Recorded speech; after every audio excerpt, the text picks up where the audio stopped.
Idea of India, नारी तू Narayani. My idea of India, दरिद्र नारायण की सेवा।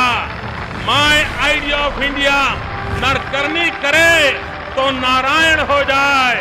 माय आइडिया ऑफ इंडिया, जननी जन्मभूमि से स्वर्गादपि गरीयसी।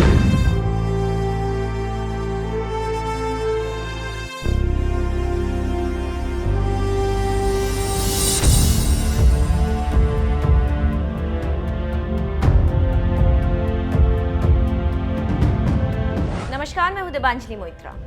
यूं ही नारा नहीं दिया गया, मोदी है तो मुमकिन है। मोदी की छवि ऐसी है कि दुश्मन देश भी उनका दोस्त बन जाए। इसलिए जब ओबामा आए तो वो मोदी के मुरीद हो गए, जिनपिंग आए तो वो भी, और जाने माने पत्रकार बॉब वुडवर्ड के मुताबिक ट्रंप तो मोदी को अपना दोस्त ही मानते हैं। एक नजर डालिए कैसे मोदी ने विदेश दौरों के जरिए नामुमकिन को मुमकिन कर दिखाया।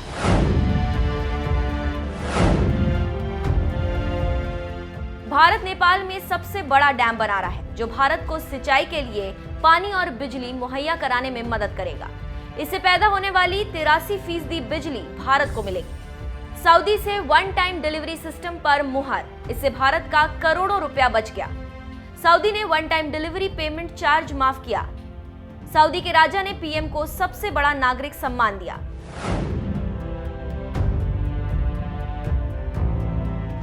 भूटान बिजली उत्पादन के मामले में जाना जाता है। भारत ने वहां 4 हाइड्रो इलेक्ट्रिक पावर स्टेशन बनाने का फैसला किया है, जिससे एक बड़ा हिस्सा भारत को मिलने वाला है।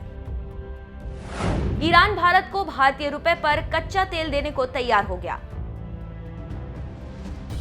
पीएम मोदी ऑस्ट्रेलिया भी गए।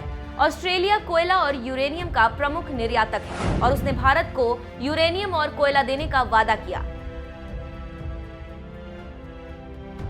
42 साल बाद कोई पीएम कनाडा गया। कनाडा ने भारत को अगले 5 साल तक यूरेनियम देने की डील पर साइन किया। कनाडा ने भारतीयों के लिए वीजा ऑन अराइवल भी शुरू किया। मंगोलिया में प्राकृतिक संसाधनों का अपार भंडार है, जिसे अब तक वो चीन के साथ साझा करता है, लेकिन चीन के रवैये से वो नाराज है।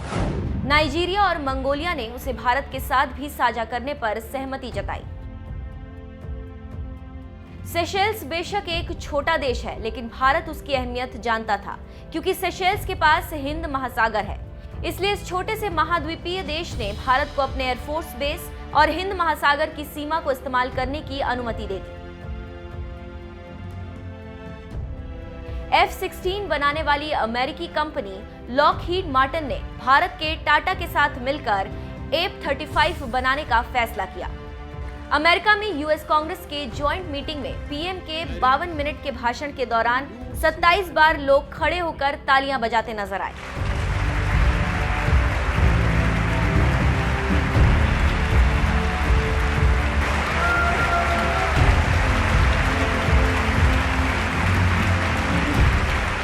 मोदी के विदेश दौरे और अमेरिका से अच्छे संबंध बनाने की कोशिश का ही नतीजा रहा कि 21 जून को अंतर्राष्ट्रीय योगा दिवस घोषित किया गया।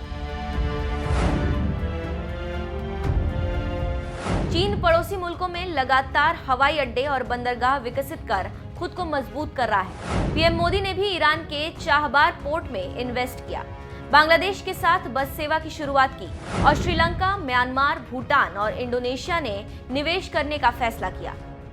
अमेरिका जाकर पीएम मोदी ने एप्पल प्रमुख टिम कुक, वॉलमार्ट के हेड डॉग मैकमिलन, गूगल के सुंदर पिचाई और माइक्रोसॉफ्ट के सत्या नडेला से मुलाकात की। अमेरिका ने भारत को 22 मानव रहित आधुनिक ड्रोन देने का फैसला किया। ये करार तकरीबन 2 से 3 बिलियन डॉलर का था। जैतापुर में न्यूक्लियर प्लांट लगाने और 36 राफेल विमानों की खरीद में फ्रांस से मदद ली। फ्रांस ने 2 बिलियन यूरो भारत में निवेश करने का भरोसा दिया। जर्मनी दौरे के दौरान 8 डील साइन हुए।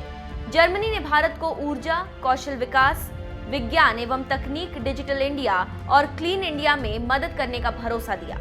स्विट्जरलैंड के साथ स्विस बैंकों की जानकारियां साझा करने पर सहमति बनी। ब्रिटेन के साथ 13.7 बिलियन डॉलर का करार हुआ। पीएम मोदी ब्रिटिश पार्लियामेंट को संबोधित करने वाले पहले प्रधानमंत्री बने। भारत और ईरान के बीच 12 मामलों पर सहमति बनी। कूटनीतिक रूप से चाहबार बंदरगाह में निवेश करने के फैसले के साथ भारत को एक बड़ी जीत हासिल हुई।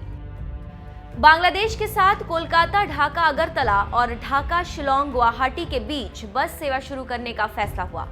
इसके साथ सबसे बड़ी जीत मिली बांग्लादेश के रास्ते भारत आने वाले नकली नोटों के कारोबार को खत्म करने की सहमति लेकर। कनाडा ने भारत को खजुराहो की 900 साल पुरानी मूर्ति को सौंप दिया। इसके अलावा दोनों देशों के बीच ट्रांसपोर्ट और यूरेनियम करार पर भी मुहर लगी। मतलब साफ है, मोदी के विदेश दौरे पर सवाल उठाने वालों को एक बार इन आंकड़ों पर भी गौर करना चाहिए। वैसे हम आपको बहुत जल्द पूरा विस्तार से बताएंगे कि कब कब मोदी के विदेश दौरे से भारत को कितना मिला। लेकिन एक बात तो साफ है कि मोदी के विदेश दौरों का ही नतीजा रहा कि भारत की साख दुनिया भर में बढ़ गई। इसीलिए कहते हैं, मोदी है तो मुमकिन है।